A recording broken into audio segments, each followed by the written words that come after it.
आज का जो टॉपिक है वो 10th बोर्ड और 12th बोर्ड दोनों के लिए इम्पोर्टेंट है। ठीक है, और आज का जो टॉपिक है उसका नाम है determination of sex in human. ठीक है, तो इसको सॉल्व करने से पहले, इस टॉपिक को बताने से पहले मैं आपको कुछ बेसिक्स बताता हूँ ह्यूमन सेल के बारे में। ठीक है, तो ह्यूमन सेल अगर कोई डिप्लॉयड है तो ह्यूमन के एक सेल में आपको ही पता होगा कि लगभग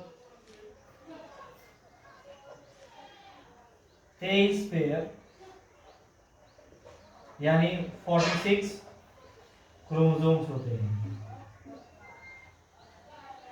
ठीक है, ह्यूमन की एक सेल में 23 पेयर क्रोमोसोम्स होते हैं। 23 उसको माँ से मिला होता है, 23 उसको उसके फादर से मिला होता है। ठीक है, इन 23 में से 22 पेयर जो होता है, 22 पेयर, वो ऑटोसोम्स कहलाता है। ठीक है, और 1 पेयर जो होता है वो 1 पेयर ये सेक्स क्रोमोसोम कहलाता है।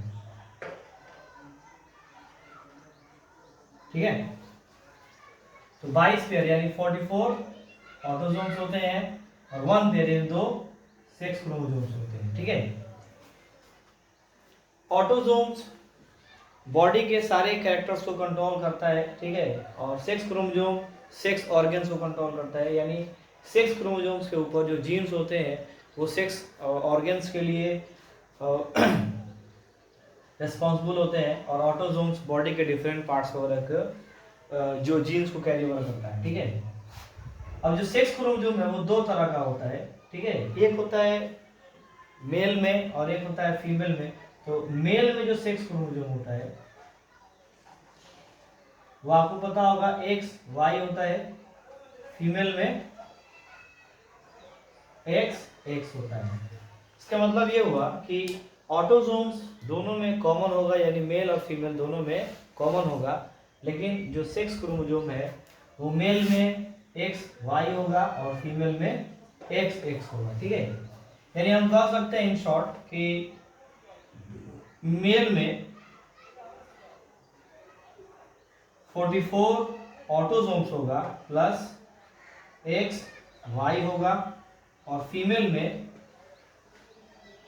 44 ऑटोसोम्स होंगे और एक्स एक्स होगा। यानी अगर किसी चीज को डिफरेंट, अगर किसी कैरेक्टर में अगर कोई डिफरेंस चाहिए होता है तो उसके सिमिलर चीज़ों को थोड़ी देखेंगे, उसके डिसिमिलर चीज़ों को देखेंगे। यानी हम कह सकते हैं कि मेल और फीमेल में अगर आपको डिफरेंशिएट करना है तो उसके सेक्स क्रोमोसोम के बेसिस पे हम उसको डिफरेंशिएट कर सकते हैं। जैसे अब आते हैं यहाँ पे, तो सवाल अगर आएगा कि how determination of sex in human, तो आप इसको ऐसे लिखिएगा कि इन ह्यूमन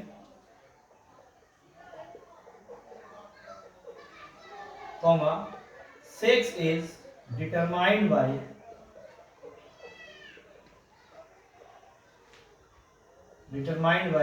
sex chromosomes।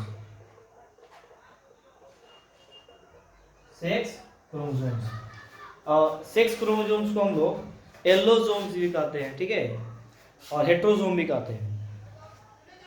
अब चलते हैं कि कैसे उसको सॉल्व करेंगे। तो फादर में एक्स वाई होता है, उसका जो कुछ जो उसमें क्रोमोसोम्स होंगे, ऑटोसोम तो होगा ही, क्योंकि दोनों में ऑटोसोम कॉमन है तो लिखने की जरूरत नहीं है। और मदर में होता है एक्स एक्स। ठीक है, अब फादर के पास स्पर्म जो होगा वो 2 तरह का होगा। एक होगा जिसमें एक्स होगा, एक होगा जो वाई होगा। आज मकर संक्रांति है तो हर जगह मक्खियों की दिखाई दे रही, बोर्ड पे मक्खी दिखाई दे रही थी। मदर में जो ओवम होगा वो केवल एक तरह का, जो फिर बता देते हैं। फादर में स्पर्म जो होगा वो 2 तरह का होगा, एक एक्स वाला भी स्पर्म हो सकता है, वाई वाला भी स्पर्म हो सकता है। लेकिन मदर में जो ओवम होगा वो केवल एक्स वाला ही होगा, ठीक है। और पॉसिबिलिटी देखते हैं। अब एक पॉसिबिलिटी है कि एक्स और एक्स और वाई, ठीक है। यानी आप देख सकते हैं कि एक्स एक्स अगर होगा तो देखिएगा इसमें ये लड़की होगी और ये लड़का होगा। यानी लड़की होने के चांसेस कितने हैं, एक, लड़का होने का एक, रेशियो होगा 1:1।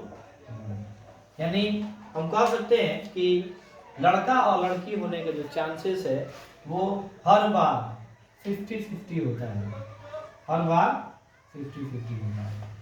और नीचे में जब ये सब ड्रॉ कर लीजिएगा, बना लीजिएगा, तो नीचे जरूर लिखिएगा फिगर डिटर्मिनेशन ऑफ सेक्स इन, ठीक है। वीडियो शुरू करने से पहले ही मैंने आपसे बताया था कि ये जो ऐसा टॉपिक है जो 10th और 12th दोनों बोर्ड के लिए इम्पोर्टेंट है, ठीक है। इसको बहुत आसानी से हम लोग सॉल्व कर सकते हैं। और जैसे मैंने जिस तरीके से आपको बताया कि सवाल आएगा determination of sex in human, मैंने कैसे होता है, तो कहेगा in human sex is determined by sex chromosome, ठीक है। और बिल्कुल सिंपल तरीके से आप इसको सॉल्व करिएगा, मैंने बनाइएगा। फादर में एक्स वाई होता है, ठीक है, मदर में एक्स एक्स होता है, और फादर में दो तरह का स्पर्म होगा एक्स और वाई, मदर में केवल एक ही तरह का ओवम होगा एक्स, और उसमें वही जब क्रॉस कराइएगा तो एक्स एक्स कराइएगा तो लड़की पैदा होगी, एक्स वाई से होगा तो लड़का पैदा होगा। अक्सर हमारी सोसाइटी में एक मिथ होता है, अंधविश्वास होता है कि अगर किसी की लड़की बार बार पैदा हो रही है तो लोग माँ को ब्लेम करता है। किसी को ब्लेम करने की जरूरत नहीं है, ये एक चांस की बात है। जैसे एक सिक्के को जब उछालिएगा तो 50-50 चांसेस होता है हेड और टेल आने का। सिमिलरली हर बार 50-50 चांसेस होता है लड़का और लड़की पैदा होने का, ठीक है। और इसमें इस सवाल का जवाब आपको ऐसे ही देना है, इंशाल्लाह फुल मार्क्स आपको मिलेगा, ठीक है। अब थोड़ा सा कुछ फैक्ट्स आपको बता देते हैं। अगर आपसे कोई पूछे कि ह्यूमन के एक सेल में कितने क्रोमोसोम होते हैं, तो कहिएगा 46 क्रोमोसोम होता है। 23 पेयर कहना ज़्यादा सही है, ठीक है। इस 23 पेयर में ऑटोसोम्स होते हैं 22 पेयर, और 1 पेयर सेक्स क्रोमोसोम होता है जो दो तरह का होता है। अगर एक्स वाई होगा तो मेल होगा, एक्स एक्स होगा तो फीमेल होगी, ठीक है। एक और फैक्ट है जो थोड़ा सा हाई लेवल की, जो भी मतलब 12th बोर्ड वालों के लिए ऑब्जेक्टिव और आता है इसमें, कि ह्यूमन जीनोम, जीनोम का मतलब होता है complete haploid set of chromosome. यानी कह सकते हैं कि जीनोम को हम एन से डिनोट कर सकते हैं, यानी एक सेल में जितना भी क्रोमोसोम होगा उसका ये आधा। यानी हम कह सकते हैं कि ह्यूमन के एक जीनोम में लगभग क्रोमोसोम कितने होगा, बार बार हम क्रोमोसोम्स होंगे, एक जीनोम की बात कर रहे हैं 23, ठीक है। और इन क्रोमोसोम्स में जो सबसे बड़ा होगा, सबसे ज्यादा जो जीन कैरी करेगा वो है क्रोमोसोम फर्स्ट, जिसपे 2968 जीन्स होते हैं, 2968 जीन्स होते हैं, ठीक है, इसके ऊपर। और जो सबसे छोटा क्रोमोसोम होता है क्रोमोसोम वाई, जिसमें मात्र 231 जीन्स होते हैं, 231 जीन्स होते हैं, ठीक है। और अगर टोटल जीन की बात करें, यानी 2300 क्रोमोसोम पे कुल मिला के कितने जीन्स होते हैं, तो आप कह सकते हैं कि ह्यूमन के 23 क्रोमोसोम पे, यानी एक जीनोम पे लगभग अबाउट 25 से 30 हजार जीन्स होते हैं, ठीक है। 25 से 30 हजार जीन्स होते हैं एक जीनोम में, ठीक है। अगर पर सेल की बात की जाए तो पर सेल में अब क्या होगा कि जब पर सेल का मतलब हुआ कि ये एक डिप्लॉयड सेल की अगर बात की जाए तो सब कुछ डबल कर दीजिए, तो ह्यूमन में वही 23 क्रोमोसोम्स की जगह पे 46 क्रोमोसोम हो जाएगा।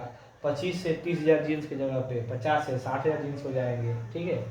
तो ऐसा जनरली सवाल वगैरह आता है। और ह्यूमन जीनोम पे एक अमेरिका ने एक बहुत बड़ा प्रोजेक्ट पे काम किया था, that is called human genome project HGP, ठीक है। और जिसकी शुरुआत हुई थी 1990 में, जो कि कंप्लीट हुआ था 2003 में। और ऐसा माना जाता है कि according to human genome project, human के एक जीनोम में लगभग 3.3 इंटू 10⁹ बेस पेयर्स होते हैं। ये बेस पेयर्स क्या है, जब DNA वगैरह पढ़े होंगे तो आपको पता होगा। और इस पे जो टोटल एस्टिमेट कॉस्ट था इस पूरे प्रोजेक्ट का, वो लगभग 10 अरब डॉलर था, ठीक है। 10 बिलियन जो डॉलर इसका एस्टिमेटेड कॉस्ट था। तो ये सब कुछ अभी गेस्ट पेपर वगैरह में देखिएगा या प्रीवियस ईयर क्वेश्चन में देखिए, इससे सवाल आया भी है कि ह्यूमन के एक जीनोम पे कितने क्रोमोसोम्स होते हैं, तो 23 होते हैं। और क्रोमोसोम 1 पे सबसे बड़ा क्रोमोसोम कौन है, तो क्रोमोसोम फर्स्ट है, जिसपे 2968 जीन्स हैं। क्रोमोसोम वाई सबसे छोटा ये होता है, छोटा क्रोमोसोम होता है, जिसमें मात्र 231 जीन्स होते हैं। तो एक क्वेश्चन है भी, ठीक है, प्रीवियस ईयर में, कि सबसे लार्जेस्ट और सबसे स्मॉलेस्ट क्रोमोसोम कौन है, तो सबसे लार्जेस्ट क्रोमोसोम फर्स्ट है, सबसे स्मॉलेस्ट क्रोमोसोम वाई है, ठीक है। और ऐसे मैं आपको जनरल नॉलेज के लिए मैंने बता दिया कि ह्यूमन के एक जीनोम में लगभग 25,000 से 30,000 जीन्स होते हैं, ठीक है। जीन्स से हमारे बॉडी के डिफरेंट रिएक्टर को कंट्रोल करता है। तो फिलहाल आई होप कि आपको भी ये मेरा वीडियो समझ में आया होगा। जब मैं वीडियो शूट कर रहा हूँ तो आज 15 जनवरी 2022 है, और आज पूरे देश में, पूरे भारत में आर्मी डे मनाया जाता है। तो wish you all happy army day. और आज मकर संक्रांति भी है, आज खिचड़ी भी है, हमने खिचड़ी भी खाया है, दही चूड़ा भी खाया है, ठीक है। आप सभी को ढेर सारी बधाई है, थैंक यू।